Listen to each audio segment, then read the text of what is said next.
ඔයාටත් පාඩම් කරන්න වෙලාව මතිද? එහෙවත් නැත්නම් එක්සෑම් එක ළඟ වෙනකම් පාඩම් කරේම නැද්ද? ඉතින් ඔයාට පාඩම් කරන්න ගොඩ ගැහිලා තියෙන නෝට්ස් ටික ලස්සන්ට ෂෝට් නෝට්ස් හදලා ෆ්ලෑෂ් කාඩ්, මයින්ඩ් මැප් මේ වගේ දේවල් හදලා ලස්සන්ට ඔයාගේ ඔළුවට දාගන්න පුළුවන් විදියක් මම කියලා දෙන්නම්. එහෙනම් අපි යමු වීඩියෝ එකට. Hi guys, welcome back to our YouTube channel. ඉතින් ඔයත් අන්තිම වෙනකම් පාඩම් නොකරපු කෙනෙක්ද? එහෙමත් නැත්නම් හැමදාම එකම විදියට පාඩම් කරලා එපා වුණ කෙනෙක්ද? එහෙනම් මේ වීඩියෝ එක අන්තිම වෙනකම් බලන්න. හරි.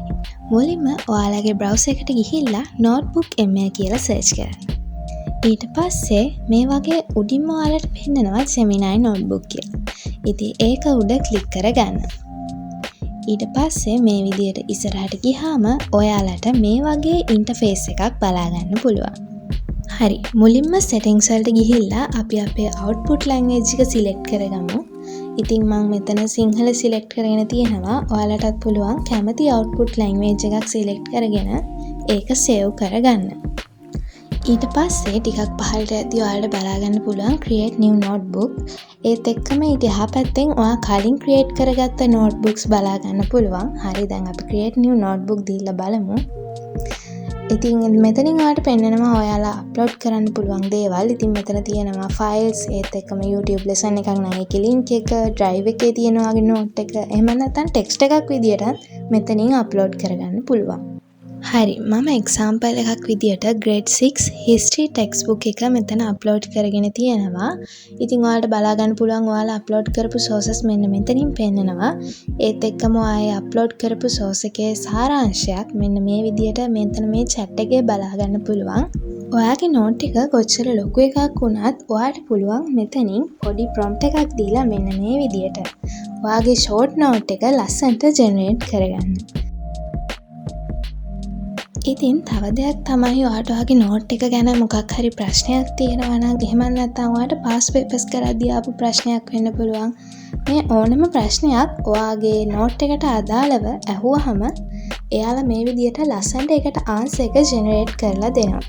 ඉතින් ඒ වගේම නෝට් එකේ ඒක කොහෙද තිබ්බේ කියලාත් එයාලා පෙන්නනවා.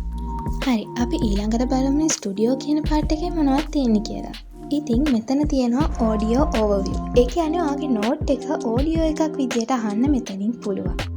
ඊට පස්සේ තියෙනවා video overview. ඉතින් ඔයාගේ note එකේ තියෙන දේ ඔයාගේ lesson එක video එකක් විදියට මෙතනින් බලා ගන්න පුළුවන්. ඒ වගේම ඔයාගේ lesson එකෙන් mind map එකක් හදාගන්න, reports හදාගන්න, ඒ වගේම flash cards හදාගන්න, තව quiz හදාගන්න, මේ හැමදේම මෙතනින් කරගන්න පුළුවන්. හරි, දැන් අපි මේ එකින් එක බලමු. මුලින්ම audio overview කියන එක බලමු. ඉතින් මෙතනින් පුළුවන් ඔයාට ඔයාගේ note එක මුලින්ම conversation එකක් විදියට අහන්න. එහෙම නැත්නම් කවුරු හරි මේක briefly පැහැදිලි කරන විදියට අහන්න. එහෙමත් නැත්නම් කවුරු හරි expert කෙනෙක් මේක explain කරන විදියට අහන්න. එහෙමත් නැත්නම් debate එකක් විදියට ඔයාගේ lesson එක අහන්න ඔයාට පුළුවන්. ඒ වගේම මෙතනින් ඔයාගේ language එක choose කරගන්න ඔයාට පුළුවන්. ඒ වගේම ඔයාට audio එක ඕනේ කොහොමද කියලා මෙන්න මෙතනින් ඔයාට prompt එක දෙන්න පුළුවන්. ඒ වගේම length එක ඔයාට decide කරන්න පුළුවන්. ඒ විදියට දීලා මෙතනින් generate කරගන්න. ඉතින් මම දැන් ඔයාට පෙන්නන්නම් මම එහෙම generate කරගත්ත audio එක. විසඳුම් අතීතයේ තිබුණා නම් අපි කොහොමද සාමාන්‍ය කතාන්දර වලින් ඔබට ගිහින් ඇත්ත හොයාගන්නේ? ඒකට තමයි අපි ප්‍රධාන වශයෙන් සාහිත්‍යමය මූලාශ්‍ර සහ පුරාවිද්‍යාත්මක මූලාශ්‍ර භාවිතා කරන්නේ. සාහිත්‍ය මූලාශ්‍ර කියුවේ? සාහිත්‍ය මූලාශ්‍ර වලින් අපිට කතාන්දර සහ ලියවුණු වාර්තා ලැබෙනවා. ඒ කියන්නේ පොත්පත් වගේ දේවල්. ඒව කියවන්නේ. හරි, අපි ඊළඟට බලමු flash cards කොහොමද හදාගන්නේ කියලා. ඉතින් මේකත් ඔයාට කලින් වගේම ඔයා කැමති විදියට select කරගන්න පුළුවන්. number of cards, difficulty level එක ඒවා select කරලා ඔයාට කැමති විදියට prompt එකක් දීලා generate කරගන්න පුළුවන්. මම දැන් පෙන්නන්නම් ඒ විදියට මම generate කරගත්ත flash cards ටිකක්. ඉතින් ඔයාලා කවදාවත් හිතුවද මේ වගේ අපි අතින් ලියලිය කරපු දේවල් මේ වගේ ලස්සනට AI tool එකකින් අපිට කරගන්න පුළුවන් වෙයි කියලා. අපි දැන් බලමු කොහොමද quiz එකක් generate කරගන්නේ කියලා. ඉතින් කලින් වගේම හරිම simple. ඔයාට ඕන questions ගන්න difficulty level එක මේ දේවල් select කරලා prompt එකක් දීලා generate කරගන්න පුළුවන්. ඉතින් අපි බලමු මම මේ වගේ generate කරගත්ත quiz එකක්.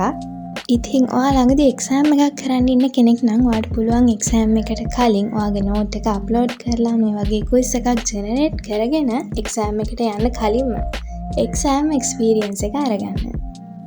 හරි, අපි ඊළඟට බලමු වීඩියෝ ඕවර්විව් කියන ඔප්ෂන් එක. ඉතින් මේකෙන් ඔයාට පුළුවන් ඔයාගේ නෝට් එක වීඩියෝ එකක් විදියට ජෙනරේට් කරගන්න. ඉතින් මෙතනින් ඔයාට පුළුවන් ඔයා කැමති ස්ටයිල් එකක් සිලෙක්ට් කරලා කලින් විදියටම ඔයාට මොන හරි ස්පෙસિෆික් දෙයක් තියෙනවා නම් ඒක ප්‍රොම්ප්ට් එකකින් දීලා ජෙනරේට් කරගන්න. ඉතින් දැන් බලමු ඒ විදියට මම මේකෙන් ජෙනරේට් කරගත්ත වීඩියෝ එකක්. අපි අපේ පළවෙනි මාතෘකාවට යමු. මොකක්ද මේ ඉතිහාසය කියන්නේ? සරලවම කිව්වොත් ඉතිහාසය කියන්නේ මිනිස්සු අතීතයේ කරපු හැම දෙයක්ම ගැනම කරන අධ්‍යයනයක්. ඒක නිකම්ම අවුරුදු ගණන් සහ නම්ගම් තියෙන ලයිස්තුවක් නෙවෙයි. අතීතයේ මිනිස්සු ජීවත් වුණු විදිහ, වුන් මුහුණ දීපු අභියෝග, වුන් ගොඩනගපු දේවල් මේ හැම දෙයක්ම ඉතිහාසයට අයිති. ඒ කියන්නේ මේක අතීත මානව ක්‍රියාකාරකම් ගැන කියවෙන අතිශයින්ම ජීවමාන කතාන්දරයක්.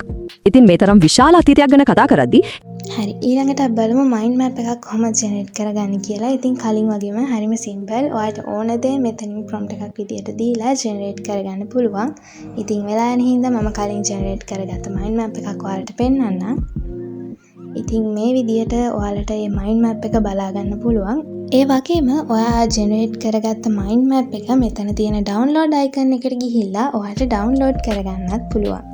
ඉස්සර පැය ගාණක් මහන්සිලා කරපු දේවල් දැන් මේ වගේ AI tools හින්දා අපිට තප්පර ගානකින් කරගන්න පුළුවන්. මේ වගේ අලුත් දේවල් දැනගන්න දිගටම අපේ channel එකත් එක්ක එකතු වෙලා ඉන්න.